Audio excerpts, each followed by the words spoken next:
टोपी सील कर गुजारा किया करता था औरंगजेब। बहुत गरीब राजा था। अकबर एक महान उदार राजा था। शेर शाह सूरी ने रोड बनवाई, किसी मुगल ने ताजमहल तो किसी ने लाल किला बनवाया। कुछ ऐसी ही कहानियां हम बचपन से पढ़ते आ रहे हैं। तर्क दिया जाता है कि मुगल ना होते तो लाल किला ना होता, ताजमहल ना होता, तमाम खूबसूरत इमारतें ना होती, कुतुब मीनार ना होती, ये ना होता, वो ना होता। जैसे अभी फारूक अब्दुल्ला ने कहा है कि तारीख मिट नहीं सकती, इतिहास बदल नहीं सकते, लाल किले को कैसे छिपाऊंगे। इसके अलावा भी बहुत लोग हैं जो 12वीं कक्षा की इतिहास की पाठ्य पुस्तकों से मुगल साम्राज्य पर कुछ अध्यायों को हटाए जाने से बेहद नाराज है। उनका मानना है मुगलों ने हमें बहुत कुछ दिया। सवाल आज यही है कि मुगलों ने हमें क्या दिया, कितना दिया, और वो अपना देश छोड़कर, अपना वतन छोड़कर भारत में क्यों लाल किला, जामा मस्जिद और कुतुब मीनार बना रहे थे। मुगल को हटा देंगे तो क्या इससे इतिहास का हिसाब हो जाएगा? उन्हें नहीं पसंद कि स्कूली किताबों में मुगल दरबार और मुगल काल के बारे में बहुत कुछ छात्रों को पढ़ाया जाए। उन्हें मतलब आप समझ सकते हैं, आज के दौर की सत्ता। नमस्कार, मैं राजीव चौधरी। आज सवाल है कि मुगल ना होते तो लाल किला ना होता, ताजमहल ना होता, कुतुब मीनार ना होती, इनकी कब्र पर बने मकबरे ना होते। अगर इस सवाल को दूसरे तरीके से देखें, अगर ताजमहल नहीं होता तो वहां एक शिव मंदिर तेजो महल जरूर होता, कुतुब मीनार ना होती तो वहां विष्णु स्तंभ होता, और अगर लाल किला ना होता तो लाल किले का असली नाम लाल कोट था, तो वहां जरूर लाल कोट होता। जामा मस्जिद ना होती तो दिल्ली के करीब 3000 मंदिर ना तोड़े जाते, क्योंकि बिना मुगलों के यहाँ आज भी अजंता एलोरा की गुफाएं हैं, खजुराहो के मंदिर है, दक्षिण के भव्य मंदिर है, तंजौर की मूर्ति कला है। बहुत कुछ ऐसा है जो इनके खलीफा के पैदा होने से पहले यहाँ बन चुका था। अब विवाद क्या है उसे समझिए, और साथ ही ये भी कि मुगल इतिहास में रहने चाहिए, लेकिन उनके सच के साथ, उनकी हिंसा, अत्याचार और बर्बरता के साथ, ना कि ये बनी बनाई उदारता के साथ। दरअसल अगस्त 1947 जब अंग्रेजों की दास्ता से जकड़े भारत ने आज़ादी की पहली खुली सांस ली, तो हमें मुगलों की धर्मनिरपेक्षता और उदारता के पाठ पढ़ने को मिले। किंतु जब साल 2018 में महाराष्ट्र राज्य शिक्षा बोर्ड ने इतिहास की पाठ्य पुस्तकों में से मुगलों को गायब करना शुरू कर दिया, तो विवाद मचना शुरू हुआ। सवाल बना, जो लोग आज भी औरंगजेब के नाम का गुणगान करते हैं, उनसे पूछिए कि दारा सिकों ने ऐसा कौन सा गुनाह किया कि उसके नाम को आप भुलाना चाहते हैं, और औरंगजेब ने ऐसा क्या महान काम किया कि उसके नाम का गुणगान करना चाहते हैं। असल में जिन पुस्तकों में वीर शिवाजी, महाराणा प्रताप, चांद बीबी, रानी दुर्गावती ने देश की अस्मिता और संस्कृति बचाने के लिए इन लुटेरों के खिलाफ संघर्ष किया, जहां उनका संघर्ष उल्लेखनीय होना चाहिए था, वहां अकबर को उदार और सहिष्णु शासक के तौर पर दिखाया गया, जो शिक्षा एवं कला का संरक्षक था। अकबर का उल्लेख एक ऐसे व्यक्ति के तौर पर किया गया कि उनको दीन ए इलाही जैसे धर्म का संस्थापक भी बताया गया। फिर जोधाबाई से जबरन शादी करने वाला कौन था? अब कुछ लोग कह रहे हैं कि अगर मुगल इतिहास से हटा दिए तो कैसे बताएंगे कि महाराणा प्रताप ने किसके साथ युद्ध लड़ा था। सवाल जायज है, और जवाब यह है कि अकबर का सच लिखा जाना चाहिए। जो अकबरनामा में अबू फजल ने लिखा है कि अकबर के समय उसके हरम में करीब 5000 हिंदू महिलाएं बेबसी का जीवन जी रही थी। लोग कहते हैं शाहजहां मुमताज से बेहद प्रेम करता था, लगता है बड़ा प्रेमी व्यक्ति रहा होगा। मुमताज की मौत के बाद बिल्कुल टूट गया, फिर उसकी याद में ताजमहल बनाया। अतः शाहजहां को इतिहास से बात नहीं करना चाहिए। सही बात है, नहीं करना चाहिए, लेकिन उसे भी सच के साथ शामिल किया जाना चाहिए कि मुमताज शाहजहां की 13वीं बीवी थी, वो भी किसी से छीनी हुई। उसका असली नाम अर्जुमंद बानो बेगम था।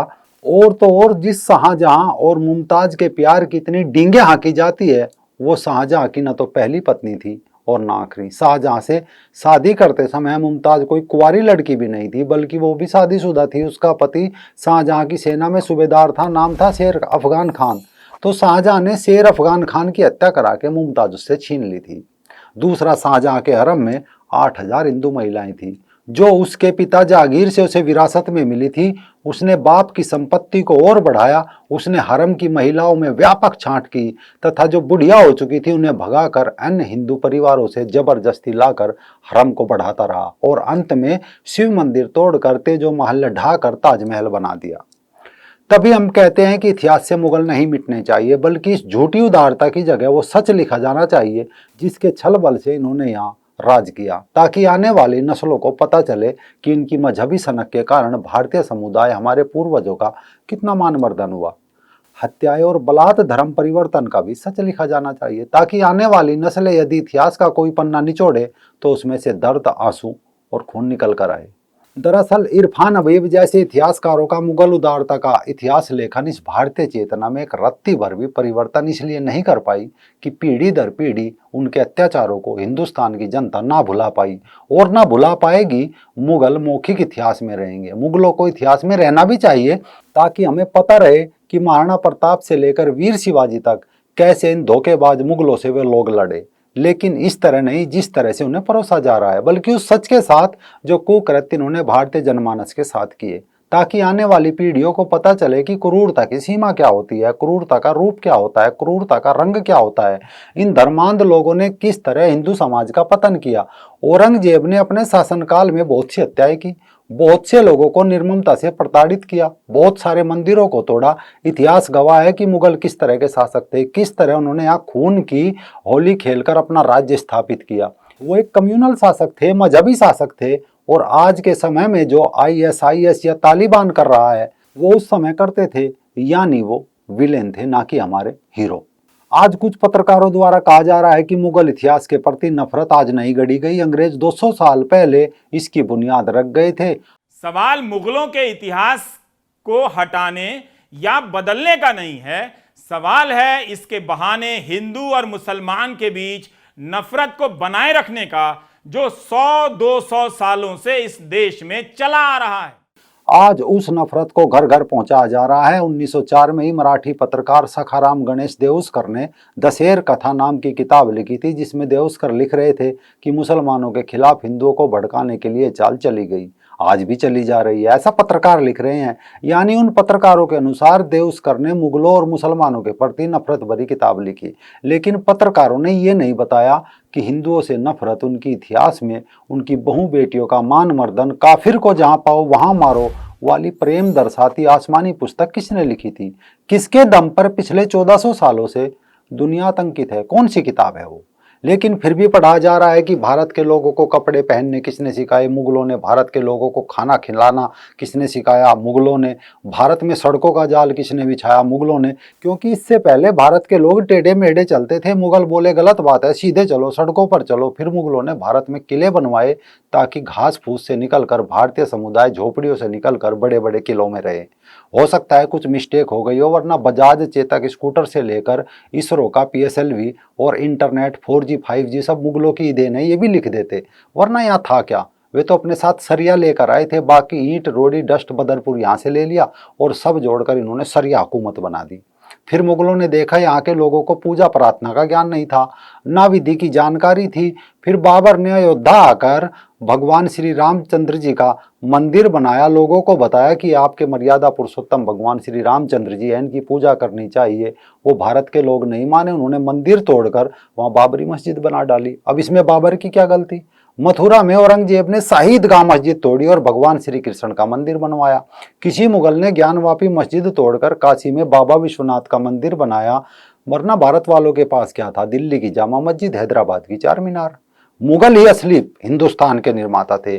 जब वो यहाँ TMT के सरिया लेकर राष्ट्र निर्माण करने आए, उन्हें परेशान कर दिया। कभी महाराणा प्रताप ने, कभी छत्रपति शिवाजी ने उनकी हिंदुस्तान निर्माण की हथौड़ी, करंगी, बसोली छीन ली।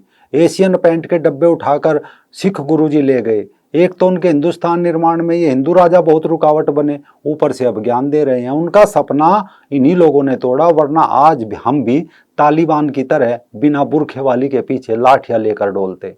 कभी किसी ने सोचा कैसे वो लोग अपना वतन छोड़कर यहाँ आए? भला कोई अपना घर बार छोड़कर ऐसे ही आता है? कितने अच्छे थे मुगल। पहले अफगानिस्तान, ईरान, अरब, तुर्कमेनिस्तान, तजाकिस्तान आधे यूरोप का निर्माण किया, फिर सोचा चलो भारत का भी निर्माण कर दे। बस जेब में सरिया हुकूमत डाली, हाथों से तलवार फेंकी और गुलाब के फूल लेकर चल दिए हिंदुस्तान का निर्माण करने। यहाँ आए और दमादम निर्माण किया, बल्कि यहाँ आकर अपने जैसे बहुत संख्या में निर्माणकारी मिस्त्री भी बना दिए। जो हिंदुस्तान निर्माण के मिस्त्री नहीं बनना चाहते थे, उनके साथ थोड़ी जबरदस्ती करनी पड़ी। बताओ इसमें मुगलों की क्या गलती।